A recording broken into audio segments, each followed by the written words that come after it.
Classification and application of spirit. Xiefeng. May 28, 2023. Spirit has only one source, which is the vibration wave caused by the heartbeat of the greatest creator's heart. This wave, with a frequency of 1 Hz, can penetrate through the entire universe and is responsible for the movement and changes in the material world, as well as the survival of all life. Therefore, there is no classification of spirit.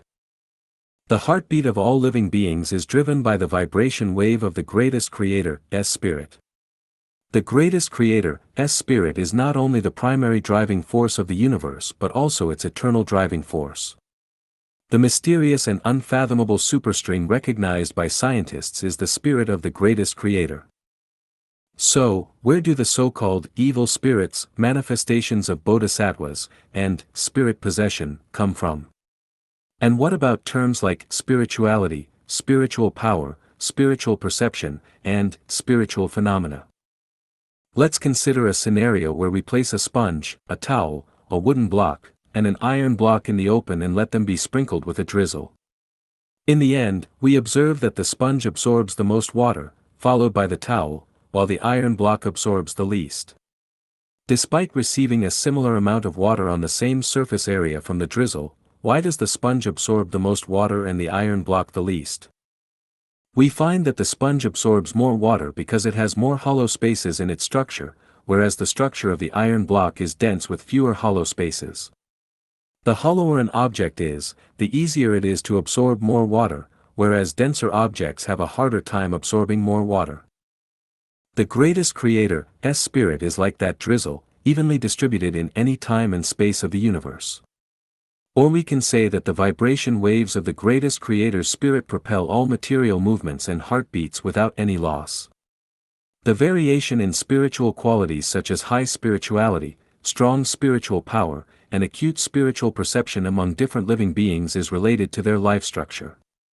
It is like how the structure of a sponge, towel, wooden block, or iron block determines their ability to absorb water.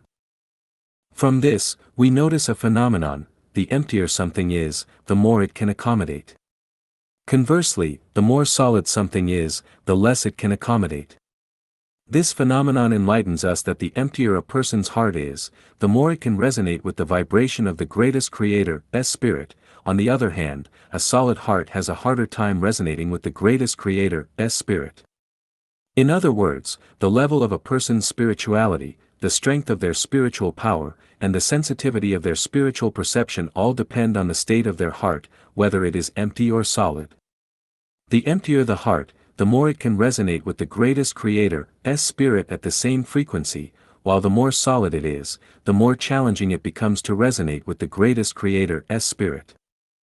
Based on this deduction, we can draw a conclusion: the emptier the heart, the higher the person's spirituality, the stronger their spiritual power, and the sharper their spiritual perception.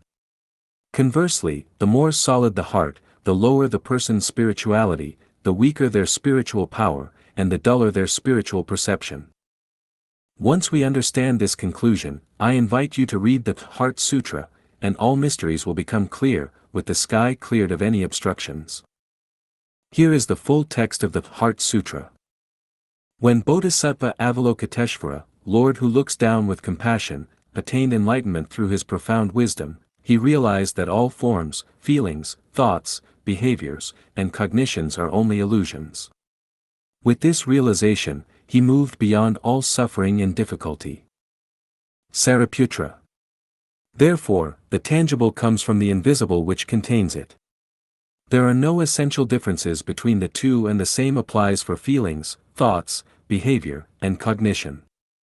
No matter which of the above, none of their natures have birth or death, being or non-being, defilement or purity, or increasing or decreasing. Therefore, the nature of the world and of life is invisible, neither any individuals, nor any of their sensations listed above really exist. Thinking, and our physical perceptions of seeing, hearing, smelling, tasting, and feeling mislead us into our illusions and apply questions to our cognitions about good versus evil, ego versus non-ego, wise versus unwise, life versus death, and attainment versus non-attainment of supreme dharma. All of these perceptions are only illusions. The Bodhisattva relied on the wisdom that could bring him to the shores of freedom. He was entirely free from worry and thus overcame all fears and all that upset him, leaving behind this distorted, illusory world, and ultimately attaining nirvana. All Buddhas of the past, present, and future have and will continue to rely on that same wisdom to bring them to the shores of freedom, to attain supreme authentic wisdom ultimately. Therefore, know that wisdom that can bring us to the shore of freedom is a great spiritual mantra, a great bright mantra, a supreme mantra, an unequaled mantra. It can remove all suffering, it is genuine and not false. It reads, go, go, go. Go to the other shore with transcending wisdom, go to the realm of freedom, go to attain enlightenment soon, just go. When the mind is without obstructions, there is no fear.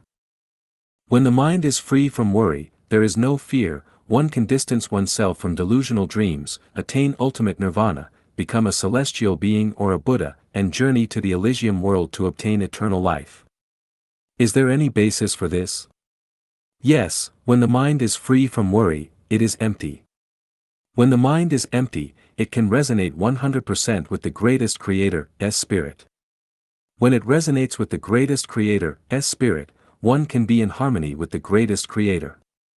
Since the greatest Creator is eternal, one attains eternal life. So, what about evil spirits? Evil spirits are vibrations that oppose the spirit of the greatest Creator. Once an individual confronts the vibration wave of the greatest Creator's Spirit, they themselves become an evil spirit. Specifically speaking, evil spirits are everywhere, filling the void. The manifestations of bodhisattvas are revelations given by the heavens to people. These manifestations occur almost every day, such as sandstorms, super typhoons, hailstorms, floods, droughts, and snowfall in June. All these phenomena are manifestations of bodhisattvas. Spirit possession refers to departed souls who, due to resentment or regrets, cannot transcend into the afterlife and remain in the space between yin and yang. They borrow the bodies of living individuals to express their desires. Another situation is when the influential thoughts of ancestors control and influence the thinking of present-day individuals. These individuals lack their own thoughts and solely rely on the thoughts of their predecessors to contemplate and judge present viewpoints and phenomena. In summary, when individuals lack their own thoughts and will, only reiterating and expressing the thoughts and will of others, they are experiencing spirit possession. In this sense, the majority of humanity is beings possessed by spirits. The utilization of the greatest Creator's Spirit is straightforward. As long as we empty our hearts and remove all obstructions, resonating at the same frequency with the greatest Creator's Spirit is the best method and approach.